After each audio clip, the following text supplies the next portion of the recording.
Hello and welcome to Forever Olympics on Forever Sports for today's Day 3 wrap-up. Another very interesting day for Team South Africa and quite an exciting day in terms of setting all up for tomorrow. Still no medals on the board for the South Africans, but today very much a step towards what could potentially be 3 potential medal hopes. So a really, really exciting day and a very frustrating day at the same time. It didn't start out particularly well in the early hours of the morning in South Africa, but got better and better, and I think that we are sort of starting to reach a bit of a business end, and we could have a crucial next sort of 24 hours really in terms of trying to get our medals on the board. Before we look at that, please do smash like on the video, subscribe to the channel as well. We're going to be doing daily updates all the time. If we are awake and going during one of the major events and something happens, we'll definitely come live and stuff like that and talk about that.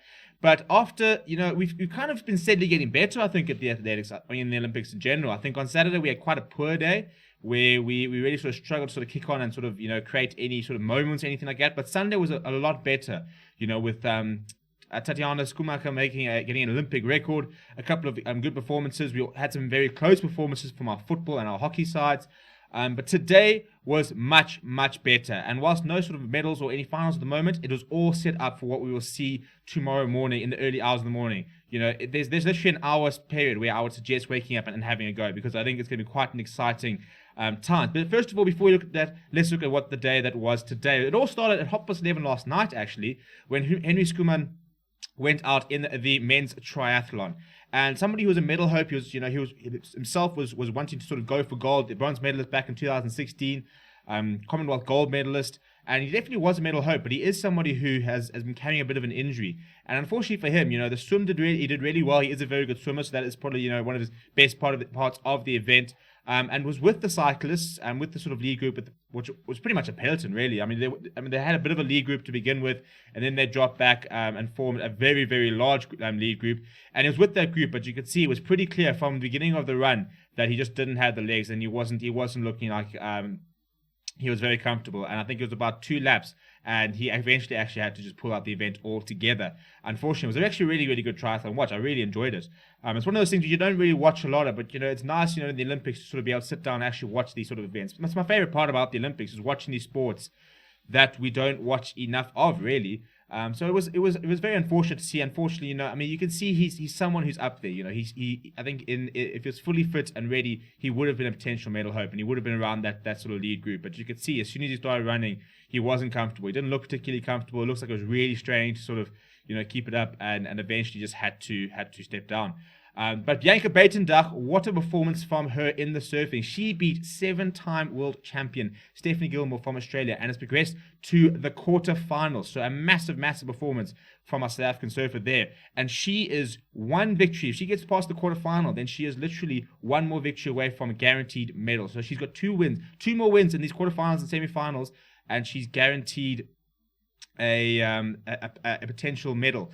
If she wins the quarterfinal, then she's guaranteed a medal attempt, because obviously then she goes to the semifinals. If she wins the semifinal, then she's guaranteed a gold or a silver. But if she loses the semifinal, she can still surf her way to a potential bronze medal. So it's a massive, massive event for tomorrow morning in the quarterfinal. And you'd think the confidence of having to beaten somebody of with the pedigree of Stephanie Gilmore should be feeling full of confidence.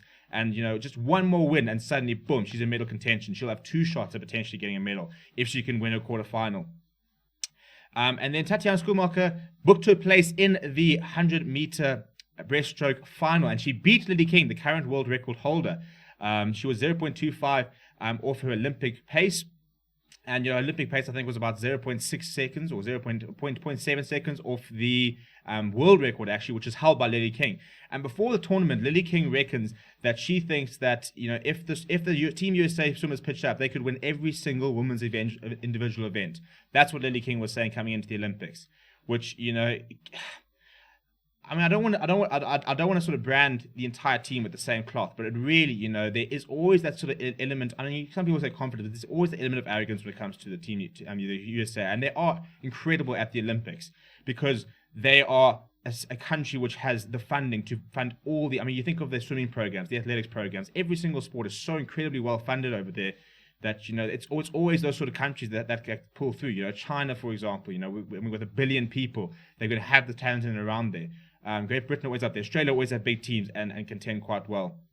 So That's what Lily King reckons, which means that Tatiana Schoonmaker tomorrow morning will be up against the current world champion, who she's already beaten in the semi-final. She'll be up her to try and potentially upset and maybe grab a gold. I think genuinely gold medal contender at the moment is Tatiana Schoonmaker.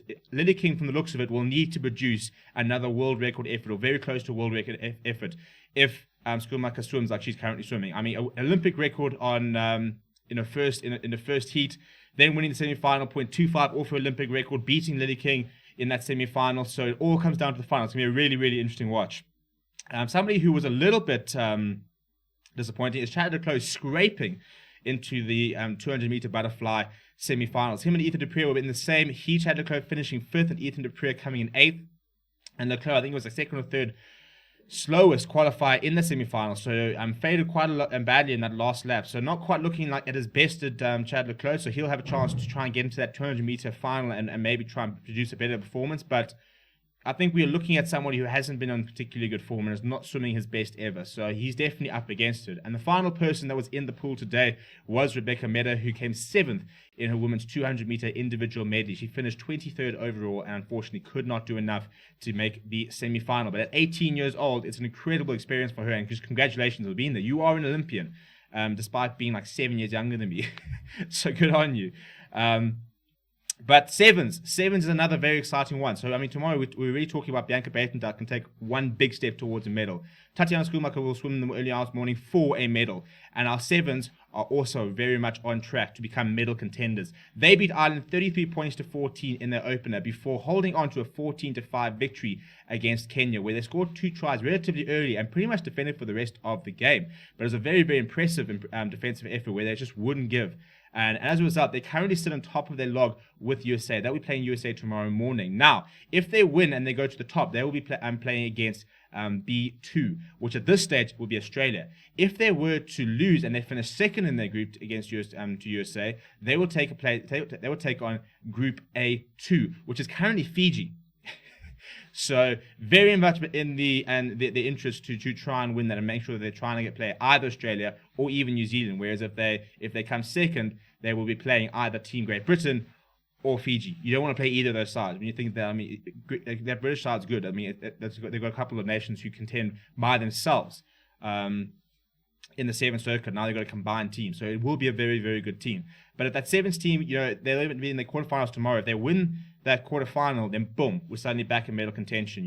Then you've got 2 shots at getting a medal, either winning a semi-final and guaranteeing yourself a medal, or even if you lose the semi-final, you can try and go after that bronze medal like they did in 2016. Finally, the last event we saw today in terms of the South Africans was our women's hockey, who went up 1-0 against Great Britain, with Nicole Walraven the goal scorer. Unfortunately, Great Britain being too strong, coming back and eventually winning that match 44 points to 1. So then there was also another event. There was a mountain bike where Ethan Hathley placed 8 out of 38 in the mountain bike cross-country event. A very good placing, actually, when you think of that. Look, I mean, it's always so harsh when it comes to the Olympics, because sort of people only really notice if you come top 3. That's the whole point. You want to medal and you want to podium. But 8 out of 38 is a very, very good performance. And I think that sometimes we kind of lose the impressiveness of just what these performances are like. When you think of how some of these nations just have so many better programs. I maintain that if we put millions of dollars into this country, into these sort of sports systems, we could be one of the leading contenders. I think that the talent has been so untapped in South Africa for so many years. The fact that we still produce and we still hit above our weight is so impressive. And hopefully we'll see a couple of medals in the next couple of days. So that is your wrap up for day 3. In terms of your forecast moving into day 4, right, set your clocks.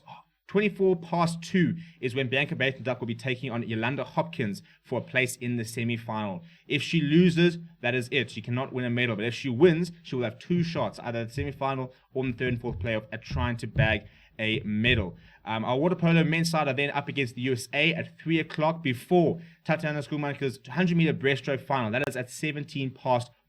Set your alarm clock. She is swimming for a medal. She is the favorite for the medal based on her performance at the moment. They'll probably sort of say that Lily King is the favorite as the world record holder, but Schoonmaker is the person to beat. She has laid down the marker both in the heats and in the semi-final, and she will be the one to watch in that final. And just a few minutes after her, le Clos will be swimming in the 200-meter butterfly semi-final. Based on what we saw today, maybe not necessarily a strong hope to try and make that final, but he's with somebody of his. He's the most successful Olympian we've ever had. So he's our best athlete we've ever had at the Olympics. So if there's somebody that was going to be able to pull something out of a hat and try to get into that final, it would be Chad le Clos. And then our sevens are playing at 4:30 against USA for that place to try and ensure that they're hopefully going to play either New Zealand or Australia, rather than playing, Fiji or Team Great Britain. We then have a couple of sailors in action. At 6:05, Leo Davis will be taking place in the Finn men's race, before Benjamin Daniel and Alex Berger will be taking place in the 49er race that will start at 8 o'clock. Also starting at 8 o'clock, we have got Candice Lill, who will be competing in the women's mountain bike tomorrow. That's at 8 o'clock. And the final event to watch out at the moment is the hockey, which is men's versus Belgium at 11:30. But obviously, when our sevens, the sevens have already qualified for the quarterfinals, so they'll find out their time tomorrow after their match, which will also sort of be sitting in there between sort of 11, 12, 1-ish. That is kind of when the second session takes place. So that's what we can look forward to. Cross your fingers. By Wednesday, we could even have 3 medals on the board. And at this stage, I genuinely think 2 gold medals could definitely be on the cards. It's Schoonmaker's to lose, really. She's looking so good. The question is, has she peaked too early? Has she put out too much? Or has she been keeping a little bit back? And can she go that one more in the final? The sevens, it's always a lottery with them, because I think that they've got their side that can beat anybody in the world, but it's a competitive environment, so it can go either way. And Bianca Buitendal, can she keep her format? Get that place to the semi-final and then do something special. So we could, by the end of the week, I think we've got to be thinking we've got to have at least 1 or 2 medals on the board. We could have 3 at the moment, so it really is starting to heat up. If you haven't been able to get into the Olympics yet, now is the time to start, because now we come into the Olympic hopes. Then the athletics starts in a couple of days' time, and as we sort of build in, the more medal hopes start creeping up when we get to hit the track and stuff like that. But let me know what you thought of the Olympics so far. Any other athletes who have really impressed your performances? Smash a like on the video. Do subscribe to the channel. My name is Steven. Thank you very much for watching, and I'll chat to you guys soon.